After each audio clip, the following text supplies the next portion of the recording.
High viewers, ఇది పవన్ కళ్యాణ్కి చాలా పాజిటివ్గా ఇచ్చే వీడియో. కానీ మధ్యలో ప్రజాస్వామ్యానికి సంబంధించి రెండు మూడు అంశాలు టచ్ చేయాలి. అప్పుడు పవన్ కళ్యాణ్ అభిమానులకి కొంచెం నచ్చకపోవచ్చు, బట్ బీ పాజిటివ్. ఓకే, ముందే గణేష్ గోల్డ్ తాకట్టులో ఉన్న బంగారాన్ని విడిపించి కొనబడును. సంప్రదించండి 9966651144. 2025 మార్చి 14కి ముందు, 2025 మార్చి 14 తర్వాత దేశ రాజకీయాల్లో పవన్ కళ్యాణ్ సరికొత్త ప్రపంచం మొదలు కాబోతుంది. అంటే ముందున్నదేమో ఒక వంతు, తర్వాత ఉండేది ఒక వంతు. ప్రపంచం మొదలు కాబట్టి 14 తర్వాత. ఈలోపు ఆల్రెడీ జరిగిన దానికి సంబంధించి ఒక చిన్నపాటి ట్రైలర్ ఆల్రెడీ అయిపోయింది, సినిమా కూడా అయిపోయింది. ఓవరాల్ అప్డేట్ లాంటిది అనుకోవచ్చు. మార్చి 14 ఇంకెంత జస్ట్ 3 days ఉంది. ముందుగా మన నాగబాబు నిన్న ఒక ట్వీట్ చేశాడు. 12 సంవత్సరాల తర్వాత ఇండియా ఐసీసీ ఛాంపియన్స్ ట్రోఫీ గెలిచింది. అదే 12 సంవత్సరాల తర్వాత 100% స్ట్రైక్ రేట్తో జనసేన అధికారంలోకి వచ్చింది అని. చిన్న కరెక్షన్ నాగబాబు గారు, మీ ట్విట్టర్ టీం ఎవరైతే ఉన్నారో, మీ సోషల్ మీడియా టీం ఎవరైతే ఉన్నారో కొంచెం అతిగాలు ఉన్నట్టున్నారు, చూసుకోండి. జనసేన పెట్టింది 2014, ఇది 2025. కూటమి గవర్నమెంట్ అధికారంలో 2024. అంటే 10 సంవత్సరాల్లో మీరు అధికారంలోకి వచ్చారు. 12 సంవత్సరాలకి 10 సంవత్సరాలకి అసలు తేడా లేదా? బేసిక్ సెన్స్ లేకుండా ఆ పోస్ట్ పెట్టారు. అది మీ పేరు మీద చూసుకోండి, ఓకేనా? బట్ అందులో చెప్పినటువంటి ఏవైతే నిబద్ధత, ప్రణాళిక, పట్టుదల, ఓపిక, కృషి, లీడర్షిప్ ఇవన్నీ బాగా సెట్ అవుతాయి పవన్ కళ్యాణ్, అందులో నో డౌట్. నెక్స్ట్ 10 సంవత్సరాలు అయింది. 10 సంవత్సరాలు ఈ టెన్యూర్లో 2014 నుంచి 19 మధ్య ఏమీ లేదు, ఆ పోటీ చేయలేదు. 2019లో పోటీ చేస్తే ఒకడు గెలిచాడు. ఆ ఒకడు వైసీపీ స్టాండ్ కొట్టుకున్నాడు. పవన్ కళ్యాణ్ ఇంకేం చేశాడు? రాజకీయాలు వదిలేశాడా? లేదే. కౌలు రైతులలో మరణించిన కుటుంబాలకి తన సొంత డబ్బులని వారికి అండగా ఉండటానికి కోసం డబ్బులు వాళ్ళ కుటుంబానికి ఇచ్చున్నాడు. పేదల కష్టాల్లో ఉన్నారన్నా, ప్రజల కష్టాల్లో ఉన్నారన్నా ఆడికెళ్ళాడు, నిలబడ్డాడు. ఎప్పటికప్పుడు సందర్భంగా ప్రతిసారి కూడా దేశం అంతా కూడా ఆంధ్రప్రదేశ్ వాయిస్ వినిపించాడు. ఈవెన్ 2024 ఎన్నికలకు ముందు కానీ 2024 ఎన్నికల తర్వాత కానీ పవన్ కళ్యాణ్ ఉత్తర భారతదేశంలో ప్రచారం చేసిన, దక్షిణ భారతదేశంలో ప్రచారం చేసిన, నాన్ తెలుగు రాష్ట్రాలు ఎక్కడ ప్రచారం చేస్తే అక్కడ బీజేపీకి ప్లస్ అయింది. ఇక 2 తెలుగు రాష్ట్రాల్లో అన్నప్పుడు మరీ ముఖ్యంగా ఆంధ్రప్రదేశ్ చూసుకుంటూ ఉన్నట్టయితే జగన్ రెడ్డి నీ వైసీపీని పాతాలకు తొక్కుతా అన్నాడు, తొక్కాడు. పవన్ అండ్ చంద్రబాబు కలవకూడదు అని చెప్పేసి నానా ఎఫర్ట్స్ పెట్టాడు జగన్మోహన్ రెడ్డి. బట్ మొత్తం తారుమారైంది. ఏమైంది? చివరికి 164 స్థానాలతో కూటమి అద్భుత విజయం సాధించింది. దేశ రాజకీయాల్లో అతి తక్కువ సమయంలో 100% స్ట్రైక్ రేట్ కొట్టింది జనసేన. 21 అసెంబ్లీ స్థానాలు, 2 పార్లమెంట్ స్థానాలు.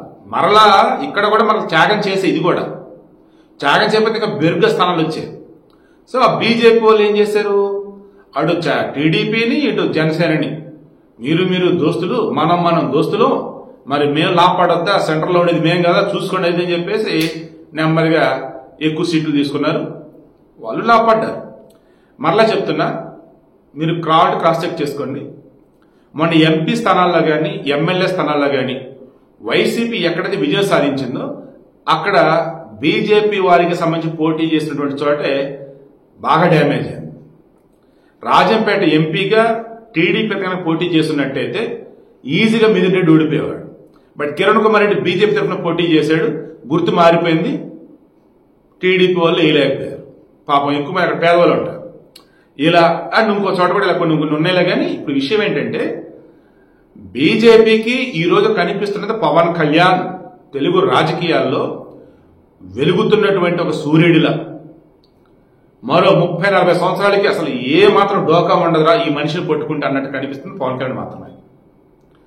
ఆల్రెడీ ఆ పవన్ కళ్యాణ్కి ఉన్నటువంటి ఆ చరిష్మా, ఆయనకు ఉన్నటువంటి క్యాలిబర్ అన్ని కలగలిపి దేశ రాజకీయాల్లో ఇప్పటికే సనాతన ధర్మం పేరిట ఓ వెలుగుతున్నాడు, ప్రపంచం ఆల్రెడీ సృష్టించున్నాడు. ఇప్పుడు ఆల్రెడీ ఆంధ్రప్రదేశ్కి ఉప ముఖ్యమంత్రిగా ఉన్నారు.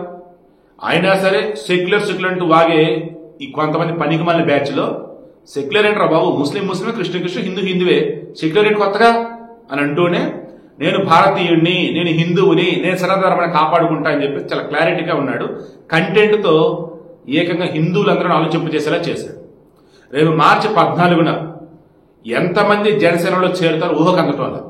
ఇప్పటికే పిఠాపురం మాజీ ఎమ్మెల్యే దొరబాబు జాయిన్ అయ్యాడు, ఒంగోలు మాజీ ఎమ్మెల్యే మాజీ శ్రీనివాసరెడ్డి జాయిన్ అయ్యాడు, ఇక్కడ జగ్గేపేట, తర్వాత వచ్చేసి పొన్నూరు, ఎక్కడైతే ఎక్కువగా వైసీపీలో చక్రం తిప్పారో, ఒకప్పుడు కాంగ్రెస్ లో ఉండి చక్రం తిప్పారో, ఇప్పుడు వాళ్ళలో చాలా వరకు జనసేన సైడ్ వచ్చారు.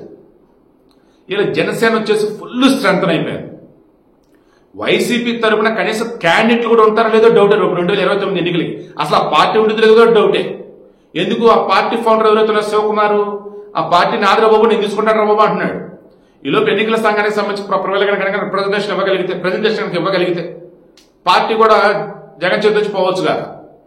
సో ఇప్పుడు ఓవరాల్గా ఏంటి, జనసేన అన్నది ఆంధ్రప్రదేశ్ లో టాప్ 1 టీడీపీగా ఇప్పుడు ఉన్న, టాప్ 2లో జనసేన ఉంది. ఒకప్పుడు టీడీపీ తర్వాత కాంగ్రెస్ ఉండేది, కాంగ్రెస్ తర్వాత వచ్చేసి పక్కకు పోయింది వైఎస్ఆర్ కాంగ్రెస్ వచ్చింది.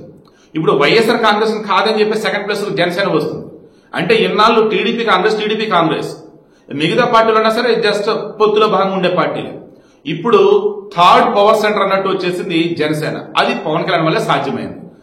ఏ మాత్రం రేపు మార్చి 14న గనక నేను అనుకున్న వేళ మాత్రం లిటిల్ బిట్ సంచలనాలు నమోదైతే చాలు, టీడీపీ జనసేన మధ్య ఒక టగ్ ఆఫ్ వార్ అనేది ఉంటుంది. రేపు మార్చి 14 తర్వాత కాబట్టి మనం మాట్లాడుకుందాం. ఆల్రెడీ వైసీపీకి చిన్న స్కోప్ కూడా ఇవ్వకూడదు అని అనుకుంటున్నారు కాబట్టి ఆ లెక్క చూసుకుంటూ ఉన్నప్పుడు 2029 ఎన్నికల్లో కూడా కూటమి పోటీ చేస్తారు. బట్ ఎక్కడన్నా కానీ అసలు ఇక వైసీపీ నామరూపాలు లేకుండా పోయిందిరా అని అనుకుంటే మాత్రం టీడీపీ జనసేన విడివిడిగా పోటీ చేస్తారు 2029 ఎన్నికలు నాటి. కాబట్టి రాసి పెట్టుకోండి. ఇక పవన్ కళ్యాణ్ అభిమానికి నచ్చినటువంటి మాటలు ఏంటవి, ఇప్పుడు అసెంబ్లీ సమస్యలు జరుగుతున్నాయి. ఆయన పంచాయతీరాజ్ శాఖ మంత్రి, గ్రామీణ నీటిపారుదల శాఖ మంత్రి, అండ్ సైన్స్ అండ్ టెక్నాలజీ మంత్రి, పర్యాటక శాఖ మంత్రి, ఎన్విరాన్మెంట్ పర్యావరణ శాఖ మంత్రి అండ్ సైన్స్ అండ్ టెక్నాలజీ, 5 శాఖలకు మంత్రి, ఉప ముఖ్యమంత్రి. అసెంబ్లీ సమస్యలు జరుగుతూ ఉన్నాయి. పంచాయతీరాజ్ సంబంధించి చాలా విషయాలు ఉన్నాయి. మన గ్రామీణ నీటిపారుదల శాఖ సంబంధించి మన టెండర్లు పిలిచారు, అవన్నీ ఆల్రెడీ ఫిక్స్డ్ టెండర్లు అంటే ముందుగా అనుకున్నారంట, అవకతవకలు జరిగాయంట, చాలా విషయాలు ఉన్నాయి. ఇవన్నీ సమాధానం చెప్పాల్సింది ఎవరు, పవన్ కళ్యాణ్. మరి సభకు రావట్లా. ఈవెన్ ఆయన మీద ఉన్న కంప్లైంట్ కూడా ఏంటంటే సెక్రటరియట్ లో ఆయన ఛాంబర్ లో కూడా ఎక్కువసేపు ఉండడంట ఆయన. సో దీన్ని బట్టి ఆయన ఇంకా డెమోక్రసీలో ఒక మినిస్టర్ గా ఉన్నప్పుడు కొన్ని ప్రోటోకాల్స్ ఫాలో అవ్వట్లేదని అంటున్నారు. బట్ రియాలిటీ ఏంటి, చంద్రబాబు సైతం ఎందుకు మౌనంగా ఉన్నాడు? రేపు మార్చి 14న సభ జరగబోతా ఉంది. చాలా ప్రెస్టేజ్ ఇష్యూగా పవన్ కళ్యాణ్ తీసుకున్నాడు. ఏం పర్లేదు, ఈ ఒక్కసారి మేనేజ్ చేద్దాం, ఏం డిస్కస్ చేయొద్దు, పవన్ కళ్యాణ్కి సంబంధించిన ప్రశ్నలు అన్ని ఏవైతున్నాయో మార్చి 18తో డిస్కస్ చేద్దాం. ఈలో పవన్ కళ్యాణ్ డిపార్ట్మెంట్లకు సంబంధించిన ప్రశ్నలు ఏవైతే నేను పక్కన పెట్టండి అని చెప్పేసి అన్నారట. అందుకని మౌనంగా ఉన్నారు. ఇక పవన్ కళ్యాణ్కి సంబంధించి అసెంబ్లీ సమావేశాల కన్నా రేపు మార్చి 14 జరిగిన సభను సక్సెస్ చేయడం ఆయనకు అత్యంత కీలకం. అందులో మాత్రం ఆయన గ్రాండ్ సక్సెస్ నాకైతే అనిపిస్తాం. సో ఓవరాల్ గా మార్చి 14కు ముందు ఉన్నది ఒక లెక్క, మార్చి 14 తర్వాత ఉండబోతుంది రేపు ఒక లెక్క. అంతిమంగా దేశ రాజకీయాల్లో సరికొత్త ప్రాంతీయ పార్టీగా తెలుగు రాజకీయాలలో టీడీపీ కాంగ్రెస్ అన్నప్పుడు ఇన్నాళ్ళు ఉంది. ఇప్పుడు బీజేపీ నాటి తెలంగాణ కనిపిస్తుంది. ఏపీలో వచ్చేసి కాంగ్రెస్ కాదు, పిల్ల కాంగ్రెస్ వైసీపీ కాదు, 2వ స్థానంలో ఉన్నది మేమే అని చెప్పి జనసేన అయితే రేపు మార్చి 14 ప్రూవ్ చేసింది. ఆ తర్వాత అదే విధంగా జర్నీ కంటిన్యూ అయితే నాకైతే అనిపిస్తా ఉంది.